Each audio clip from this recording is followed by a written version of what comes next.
Bom dia aos irmãos e às visitas que estão hoje conosco. Quero convidá-los para irmos juntos à palavra do Senhor, hoje na carta aos Gálatas. Carta aos Gálatas, capítulo 2.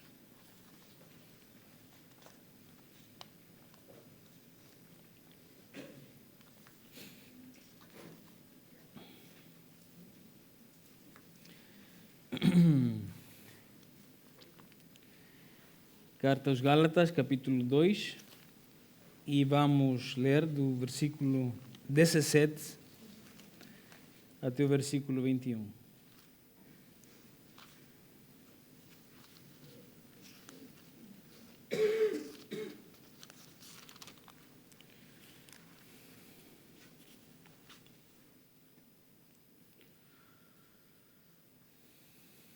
Gálatas 2, dos 17 ao 21. Acho que a maioria encontrou. Vamos ler. Mas se, procurando ser justificados em Cristo, nós mesmos também fomos encontrados pecadores, seria por acaso Cristo ministro do pecado? De modo nenhum. Ora, se reconstruo aquilo que destruí, demonstro que sou transgressor. Pois pela lei eu morri para a lei, a fim de viver para Deus. Já estou crucificado com Cristo. Portanto, não sou mais eu quem vive, mas é Cristo que vive em mim. E essa vida que vivo agora no corpo, vivo pela fé no Filho de Deus, que me amou e se entregou por mim. Assim, não cancelo a graça de Deus, pois, se a justiça vem por meio da lei, então Cristo morreu inutilmente ou em vão. Nós temos esta passagem no capítulo 2 de Gálatas. O Gálatas é uma carta que nos fala de muitas coisas, entre elas a salvação pela graça através da fé, e ao mesmo tempo critica aquela salvação que algumas pessoas buscam através das obras. No capítulo 1, por exemplo, Gálatas fala de que tudo isto tem a ver com um bom entendimento do que é o Evangelho. Esse Evangelho, infelizmente, vai ser sempre deturpado, vai ser sempre alterado por alguns ministros, entre aspas, do Evangelho. E vão criar uma rede de novos evangelhos. Né? Só para que tenham uma ideia, nós hoje somos mais de 5.000 denominações, pessoas que dizem ser cristãs.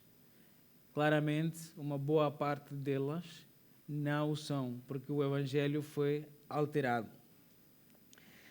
Depois, no capítulo 1, também no final, o apóstolo Paulo ensina que o Evangelho também não é somente uma coisa que nós, sozinhos, chegamos lá. E um dia estávamos a ler a Bíblia e eu entendi o Evangelho. Sou muito inteligente. Né? Paulo diz que o Evangelho é uma verdade revelada.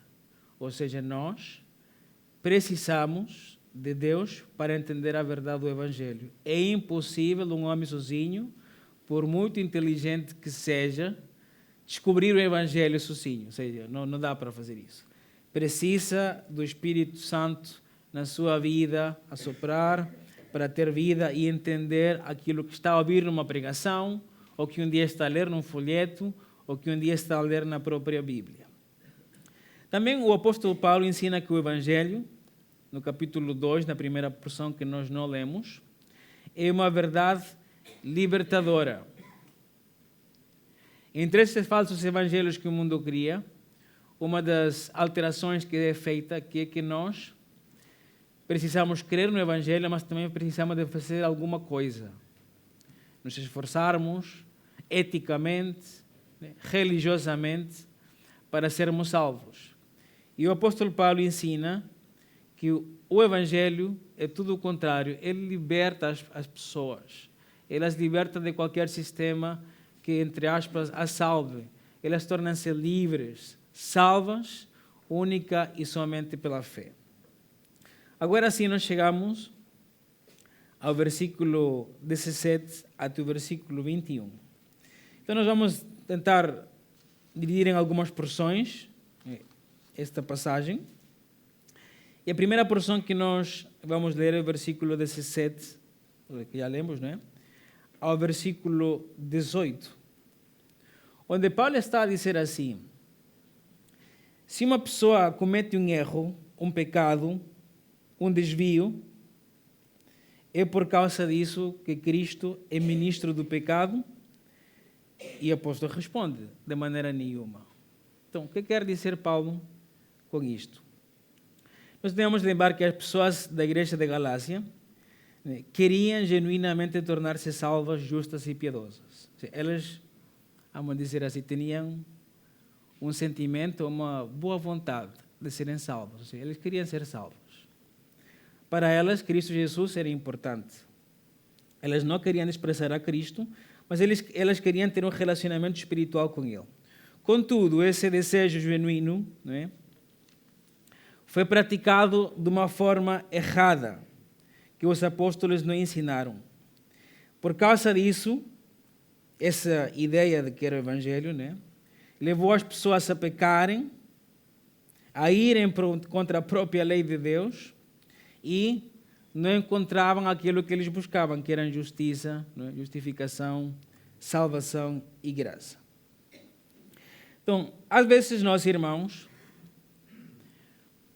quando estamos num mundo onde existem, entre aspas, muitos evangelhos, podemos ser tentados a pensar de que uma pessoa, por muito genuíno que seja o seu desejo de ser salva, Cristo vai amparar ou vai concordar com essa pessoa, independentemente do que ela faça. Ou seja, nós podemos pensar que a genuína busca da salvação de alguém, sempre e quando seja em nome de Cristo, Cristo vai estar de acordo com isso. Deus vai abençoar a essa vida, simplesmente porque a pessoa genuinamente quer ser salva. Podemos cair nesse erro também hoje em dia. Então, o que Paulo diz é que de maneira nenhuma. Hoje em dia, há muitas pessoas que estão a ir a uma igreja,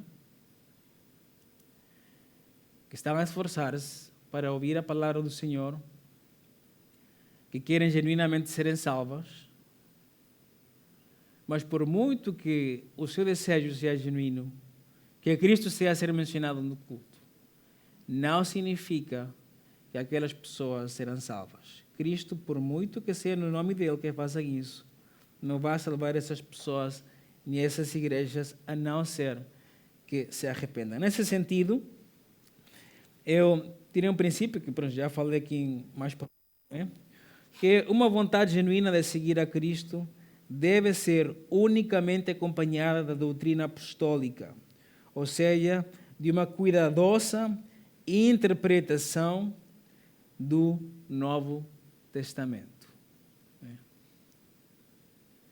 Ou seja, nós, irmãos, para sermos uma igreja bíblica, para sermos cristãos que de verdade abraçaram o verdadeiro evangelho, nós precisamos muito da palavra do Senhor. É ali que está o evangelho. Não vale aqui estar apenas a inventar. Não vale aqui apenas tentar atualizar a verdade. Não. É uma linguagem que hoje fala-se muito, né? Atualizar ou contextualizar, às vezes é necessário em algumas questões, mas em outras não. Em outras é puro e diretamente a Bíblia. Então, nesse sentido, é que Paulo está a dizer e desencorajar as pessoas que querem simplesmente buscar a Cristo, não é? Fazendo uma peregrinagem, fazendo esforços, buscando através da ética, Cristo não vai concordar consigo. Provavelmente veio aqui à igreja hoje, e leva alguns anos na caminhada cristã, mas continua a buscar a Cristo pelo seu método. E pode achar que Cristo vai abençoá-lo só porque quer buscá-lo a Ele. E não é assim. Paulo faz uma alerta aqui séria, não é por causa disso que Cristo abençoará esses, entre aspas, evangelhos. A partir dali, nós temos uma segunda porção da passagem, que se encontra entre os versículos 19 ao 20. Porque eu, pela lei, estou morto para a lei, para viver, para Deus viver.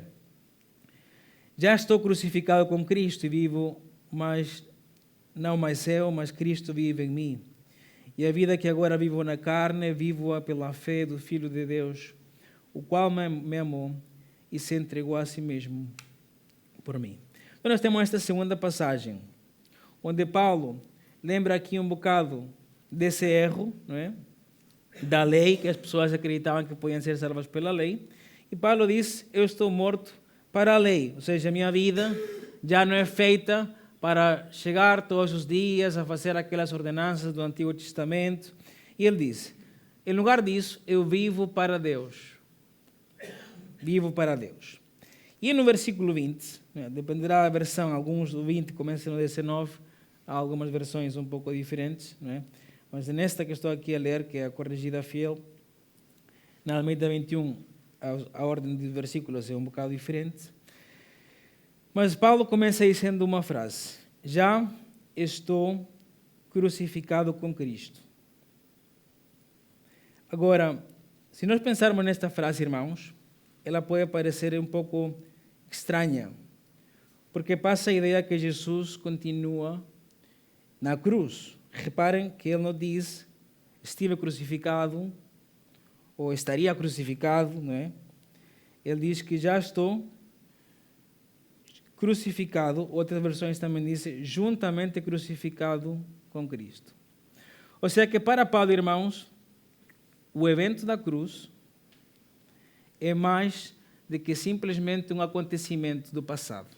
Ele não olha para trás e a cruz simplesmente como algo que aconteceu e não tem mais repercussões no presente. Para o apóstolo Paulo, irmãos, a cruz é um evento que aconteceu, mas que os seus efeitos continuam ativos hoje. Nesse sentido, é como se Cristo estivesse crucificado hoje. Não que ele está em corpo crucificado, é óbvio, não estava assim. Mas seus efeitos são tão poderosos como o dia da própria crucificação.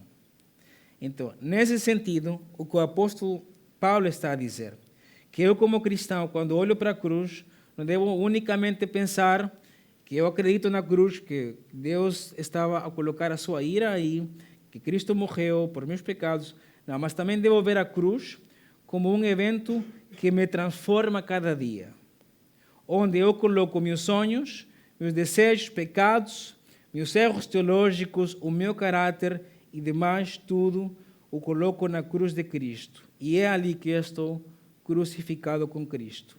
Eu morro, né? Eu estou a ser crucificado com Cristo. Mas a passagem continua. E agora Paulo, implicitamente aqui fala também da ressurreição. E vivo, não mais eu, mas Cristo vive em mim.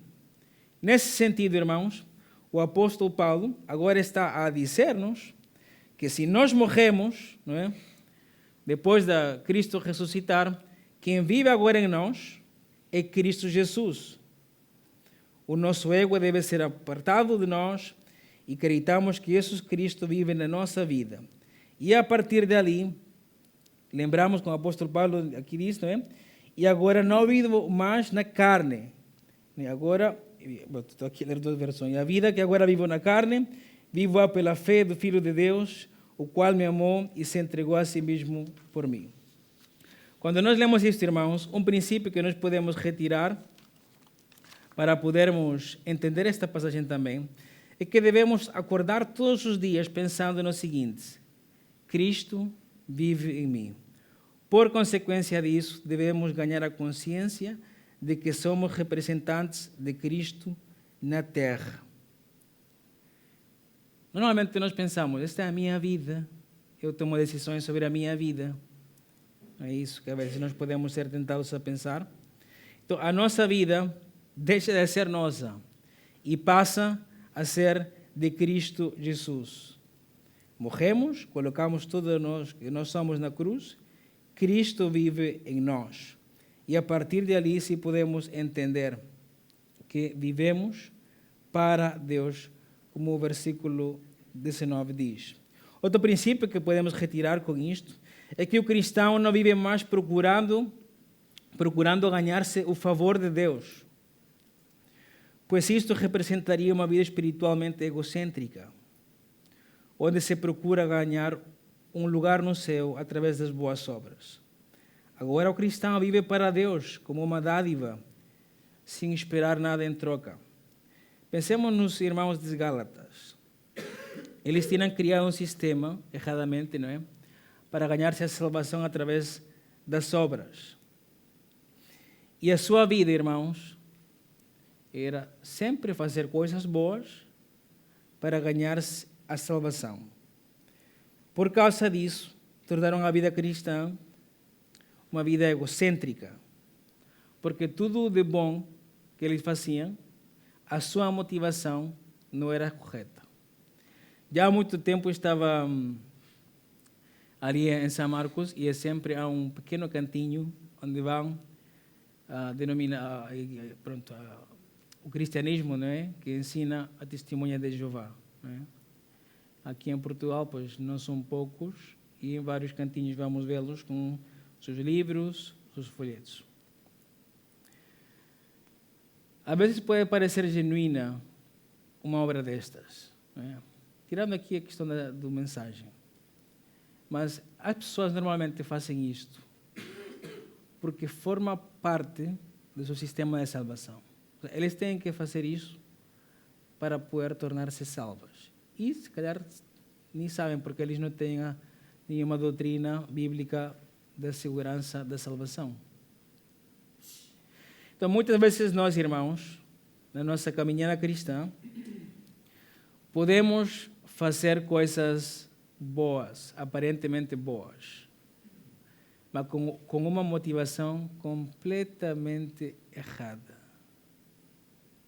Dizer, olha, eu vou fazer isto, Deus vai ver, se calhar eu estou a pedir-lhe aqui um carro novo, então vou começar a servir na igreja, a ver aqui a fazer um jogo de obras com Deus.